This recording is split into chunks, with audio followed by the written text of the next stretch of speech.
Медитация с дъгата от учителя Вивамус.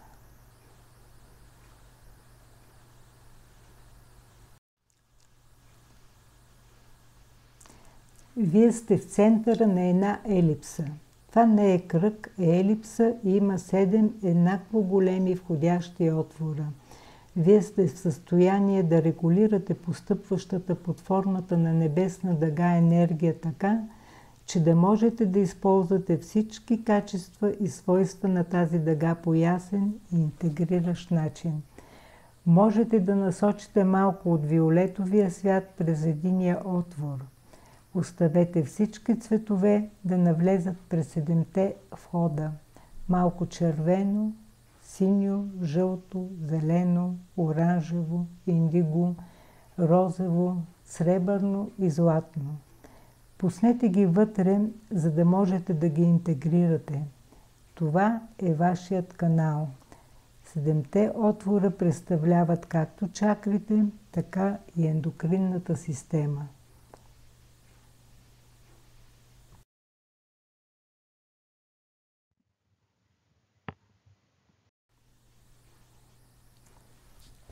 Усетете с какво вашето творчество, вашето подсъзнание може да допринесе за системата. Това, струва ми се, е най-лесно, ако седнете в центъра на помещението и осъзнаете къде са всичките 7 отвора и след това наблюдавате какво преминава през всеки един отвор. Правете това в продължение на 1 или 2 минути и тогава усетете колко интегрирано е помещението, в което се намирате в този момент.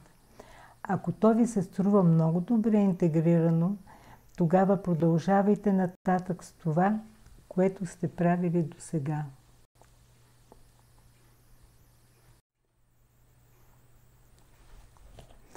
Ако то обаче не ви се струва толкова добре интегрирано, вероятно ще поискате да творите по такъв начин, че да можете да усетите вашето помещение по-цялостно, по-интегрирано. Това едновременно е и упражнение за вашата интуиция. Ако не може да усетите интуитивно какво навлиза в помещението, тогава се опитайте да довнесете толкова интуиция, колкото е възможно, за да усетите или почувствате с духа си какво навлиза, или пък може и някои физични сетива да ви помогнат за това.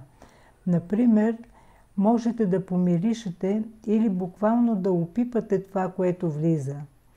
Целта при това е да се повиши чувствителността на вашето будно съзнание за тази творческа функция, а именно да се регулира прииждащата жизнена сила чрез енергията, която наричаме ваш канал.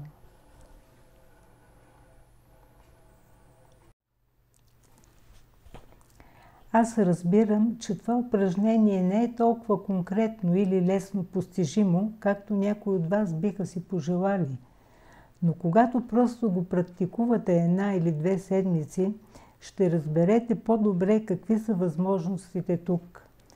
Не се оставайте да бъдете обезкуражени още на първия или на втория ден, а напротив, продължавайте невъзмутимо с упражнението, с тази медитация през цялото време 2 седмици.